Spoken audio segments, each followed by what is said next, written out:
Iran ভাঙার চেষ্টা সফল হবে না, আমেরিকাকে কড়া হুঁশিয়ারি সর্বোচ্চ নেতার। মোস্তফা খামেনি সরকারকে কি স্বীকৃতি দিতে চান ট্রাম্প? জীবিত ফিলিস্তিনি তো বটেই, মৃতদেরও ছাড় দিচ্ছে না নৃশংস বর্বর ইসরায়েলি বাহিনী। কবরস্থান গুড়িয়ে কেন বানাচ্ছে গোপন ঘাঁটি? 900 বছরের পুরনো লেবাননের ঐতিহাসিক দুর্গ ইসরায়েলের দখলে, নজর রাখা যাবে গোলান মালভূমি পর্যন্ত। এতে কি বেকায়দায় হিজবুল্লাহ? হাদি হত্যাকাণ্ড নিয়ে মমতা ব্যানার্জির বিস্ফোরক দাবির জেরে তোলপাড় ভারত ও বাংলাদেশ। হত্যাকারীদের নাম কি জানেন মমতা? ইরান ভাঙার চেষ্টা কখনোই সফল হবে না, এবারে আমেরিকাকে নতুন করে কড়া হুঁশিয়ারি দিলেন ইরানের সর্বোচ্চ নেতা মোস্তফা খামেনি। সাফ জানিয়ে দেন, আমেরিকা ও তার বন্ধু ইসরায়েল যত চেষ্টাই করুক, ইরানের মাটিতে পতন ঘটবে না খামেনি সরকারের। বুধবার কুয়েত ও বাহরাইনের ওপর ইরানের ভয়াবহ হামলা নয়া পরাশক্তি ইরানের ইঙ্গিত দিচ্ছে বলে মত বিশ্লেষকদের। এদিকে খামেনি শাসনামলের পতন চেয়ে ইরানের আগ্রাসন চালানো মার্কিন প্রেসিডেন্ট ডোনাল্ড ট্রাম্প এবারে শান্তি চুক্তির জন্য মোস্তফা খামেনির সাথে দেখা করার আগ্রহ প্রকাশ করেছেন।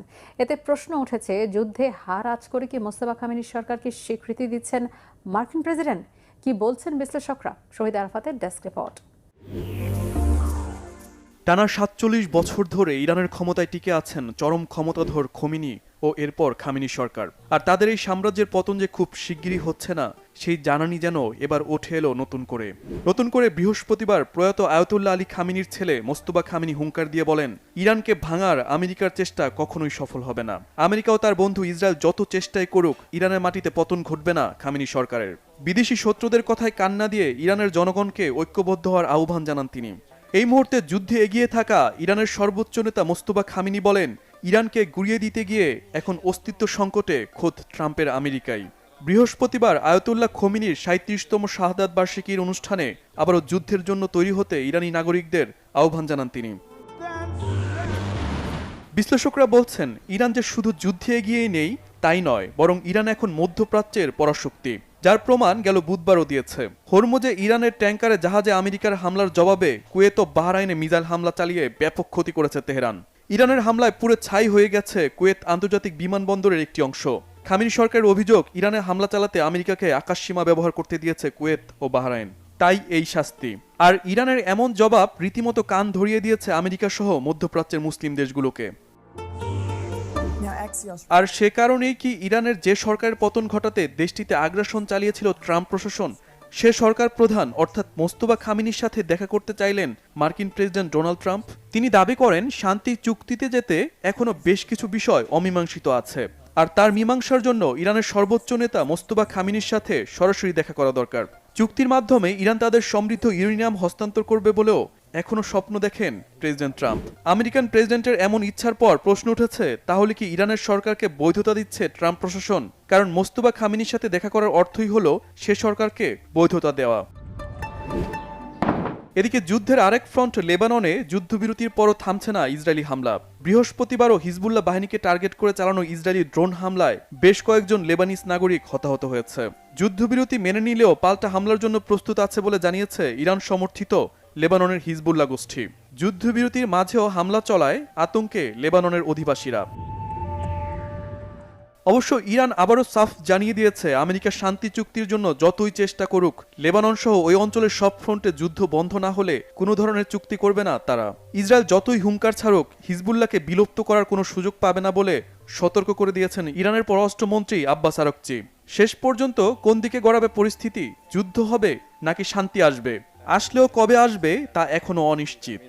900 বছরের পুরনো লেবাননের ঐতিহাসিক ও শক্তিশালী বিউফোর্ট দুর্গ দখল করে নিয়েছে ইসরায়েল। আর এর মধ্য দিয়ে যুদ্ধের মোড় ঘুরিয়ে দিতে চায় নেতানিয়াহুর বাহিনী। লেবাননের পাহাড়চূড়ায় অবস্থিত এই দুর্গ থেকে নজর রাখা যায় দক্ষিণ লেবানন, গোলান মালভূমি, এমনকি উত্তর ইসরায়েল পর্যন্ত। এই বেদখল হওয়ায় এখন কি বেকায়দায় পড়বে হিজবুল্লাহ? মুর্শিদ আলমের ডেস্ক রিপোর্ট। একটি দুর্গ, বয়স প্রায় 900 বছর, কিন্তু সেই প্রাচীন দুর্গ নিয়েই নতুন করে উত্তপ্ত হয়ে উঠেছে মধ্যপ্রাচ্য। লেবাননের পাহাড়চূড়ায় দাঁড়িয়ে থাকা বিউফোর্ট দুর্গ দখলের ঘোষণা দিয়েছে ইসরায়েল। বিশ্লেষকদের মতে এটি হিজবুল্লাহর বিরুদ্ধে চলমান যুদ্ধে নজরদারি টাওয়ারের ভূমিকায় বড় সুবিধা এনে দিতে পারে ইসরায়েলকে। তাতেই মারাত্মক ঝুঁকিতে পড়তে পারে লেবানন। লেবাননের দক্ষিণাঞ্চলের সমুদ্রপৃষ্ঠ থেকে প্রায় ৭০০ মিটার উঁচু পাহাড়ের উপর অবস্থিত বিউফোর্ট দুর্গ, যা আরবিতে কালাত আল শাকিফ নামে পরিচিত।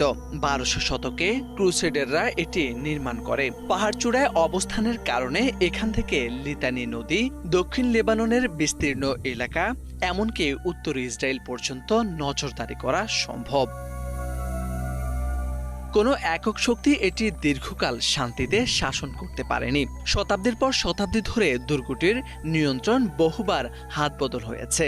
ইউরোপীয় খ্রিস্টান বাহিনী, তুর্কি মুসলিম সাম্রাজ্য এবং ফিলিস্তিনি যোদ্ধাদের শক্তির ঘাঁটি ছিল এটি। ১৯৮২ সালে লেবানন যুদ্ধের সময়ও বিউফোর্ট দখল করেছিল ইসরায়েল। পরে ২০০০ সালে সেখান থেকে সরে যায় দেশটি। ২ যুগের বেশি সময় পর আবারও সেই দুর্গটি দখলে নেয় ইসরায়েল। ইসরায়েলের প্রতিরক্ষা মন্ত্রী ইসরায়েল কান্স জানিয়েছেন, বিউফোর্ট দুর্গ এখন তাদের ঘোষিত নিরাপত্তা অঞ্চলের অংশ হিসেবে ব্যবহৃত হবে। সামরিক বিশ্লেষকদের মতে, দুর্গটি দখলের মাধ্যমে হিজবুল্লাহর গতিবিধি পর্যবেক্ষণ, দক্ষিণ লেবাননের বিভিন্ন শহর ও গ্রাম নজরদারি এবং সীমান্ত নিরাপত্তা নিশ্চিত করার বড় সুযোগ পেয়েছে ইসরায়েল। এদিকে দুর্গ দখলের আগে ও পরে দক্ষিণ লেবাননে ব্যাপক বিমান হামলা ও স্থল অভিযান চালিয়েছে ইসরায়েলি বাহিনী। লেবাননের স্বাস্থ্য মন্ত্রণালয়ের তথ্য অনুযায়ী নতুন করে ইরান, ইসরায়েল ও লেবানন যুদ্ধ শুরুর পর থেকে দেশটিতে মোট নিহতের সংখ্যা দাঁড়িয়েছে প্রায় ৩,৪১২ জন এবং আহত হয়েছেন ১০.৫ লাখের বেশি মানুষ। ঘরবাড়ি ছেড়ে পালাতে বাধ্য হয়েছেন কয়েক লাখ মানুষ। বিশ্লেষকদের মতে, বিউফোর্ট দুর্গটি দক্ষিণ লেবাননের উপর নজরদারি টাওয়ার হিসেবে কাজ করবে, যা লেবাননের জন্য হুমকি হয়ে দাঁড়াবে। তাই ৯০০ বছরের পুরনো এই দুর্গের দখল মধ্যপ্রাচ্যের চলমান সংঘাতের নতুন সমীকরণ তৈরি করতে পারে। এবারে ফিলিস্তিনের গাজার কবরস্থান বুলডোজার দিয়ে গুড়িয়ে সেখানে সামরিক ঘাঁটি বানাচ্ছে বর্বর ইসরায়েল। একটি বা দুটি নয়, গাজার ভেতরে এমন ৪০টি ইসরায়েলি গোপন সামরিক ঘাঁটি শনাক্তের দাবি করেছে আল জাজিরা। তাদের সোর্স ইউনিটের একটি অনুসন্ধান গেল মে পর্যন্ত স্যাটেলাইট তথ্য বিশ্লেষণ করে গাজার ভেতরে ৪০টি ইসরায়েলি সামরিক ঘাঁটি পাওয়া গেছে। নাইম আহমেদের ডেস্ক রিপোর্ট। ধ্বংসস্তূপের নিচে এখনো চাপা পড়ে আছে বহু ফিলিস্তিনির মৃতদেহ। তবে জীবিতরা তো বটেই, ইসরায়েলি নৃশংসতা থেকে এখন রেহাই পাচ্ছে না মৃতরাও। কারণ এবার কবরস্থান বুলডোজার দিয়ে গুড়িয়ে সেখানে সামরিক ঘাঁটি বানাচ্ছে বর্বর ইসরায়েল। আর এমন ভয়াবহ তথ্য দিয়েছে কাতার ভিত্তিক সংবাদ মাধ্যম আল জাজিরা। তারা বলছে, গেল ২৫ অক্টোবর গাজায় যুদ্ধবিরতি হলেও চুক্তি অনুযায়ী ভূখণ্ডটি থেকে সরিয়ে নেওয়া হয়নি ইসরায়েলি সেনাদের, বরং অবরুদ্ধ এই ভূখণ্ডের বিভিন্ন জায়গায় গোপনে স্থায়ী ও সুরক্ষিত সামরিক ঘাঁটি গড়ে তুলেছে ইসরায়েলি বাহিনী। একটি বা দুটি নয়, গাজার ভেতর এমন ৪০টি ইসরায়েলি সামরিক ঘাঁটি শনাক্তের দাবি করেছে আল জাজিরা। তাদের সোর্স ইউনিটের একটি অনুসন্ধানে গেল মে পর্যন্ত স্যাটেলাইট তথ্য বিশ্লেষণ করে গাজার ভেতর ৪০টি সামরিক ঘাঁটি পাওয়া গেছে। এর মধ্যে ৮টি ঘাঁটি ২০২৫ সালের অক্টোবরে যুদ্ধবিরতি চুক্তি কার্যকর হওয়ার পর সম্পূর্ণ নতুন করে তৈরি করা হয়েছে। এখনও পুরোদমে একটি ঘাঁটির নির্মাণ কাজ চলছে। স্যাটেলাইট ছবিতে দেখা গেছে খান ইউনিসের প্রাচীন একটি কবরস্থানে মাটির সাথে মিশিয়ে দেওয়া হয়েছে শত শত ফিলিস্তিনির লাশ। ২০২৫ সালের নভেম্বরে এই কবরস্থানে মাটি ভরাটের কাজ শুরু হয়। কয়েক মাস যেতে না যেতেই কবরস্থানে গড়ে ওঠে বেশ কয়েকটি সামরিক স্থাপনা ও যানবাহন, যেন মৃত ফিলিস্তিনিদের আত্মারাও এখন গাজায় নিরাপদ নয়। এছাড়াও কৌশলগতভাবে গাজায় বিভিন্ন এলাকায় ছড়িয়ে ছিটিয়ে তৈরি করা হচ্ছে নতুন ইসরায়েলি সামরিক ঘাঁটি। এর মধ্যে দুটি উত্তর গাজায়, দুটি মধ্যাঞ্চলে, একটি নেতজারিম করিডোরের পূর্বে ও ৩টি দক্ষিণাঞ্চলীয় খান ইউনিসে। নেতানিয়াহুর এই ধাপে ধাপে এগিয়ে যাওয়া মানে ফিলিস্তিনিদের মানচিত্র থেকে মুছে ফেলা। ইয়েলো লাইন বা হলুদ সীমারেখার আড়ালে গাজাকে উত্তর ও দক্ষিণে দুই ভাগে ভাগ করেছে নেতজারিম করিডর। নতুন ঘাঁটি নির্মাণের পাশাপাশি ইয়েলো লাইনের ভেতরে থাকা সামরিক অবস্থানগুলো দ্রুত বাড়াচ্ছে ইসরায়েলি বাহিনী। পুরোপুরি সেনা প্রত্যাহারের আগ পর্যন্ত এ লাইনের মধ্যে ইসরায়েলি বাহিনীকে অবস্থান করার অনুমতি দেয়া হয়েছিল। তবে দিন দিন সেনা উপস্থিতি বাড়িয়ে নতুন নতুন অঞ্চল দখল করে গাজাবাসীকে চারিদিক দিয়ে ঘিরে ফেলেছে দখলদার ইসরায়েলি বাহিনী। এরই মধ্যে গাজার ৬০% এলাকা দখল করে নিয়েছে ইসরায়েল। যুদ্ধবিরতি চুক্তি অমান্য করে গাজায় দখল আরও বাড়ানোর নির্দেশ দিয়েছেন প্রধানমন্ত্রী বেনইয়ামিন নেতানিয়াহু। যুদ্ধবিরতির ৮ মাস পেরিয়ে গেলেও এখনো মৃত্যুপুরী আর ধ্বংসের নগরী এই গাজা শহর। এখনো সেখানকার বাতাসে ভেসে বেড়ায় বারুদ আর লাশের গন্ধ। এখনো রোজ চলে ইসরায়েলের নৃশংস হত্যাযজ্ঞ।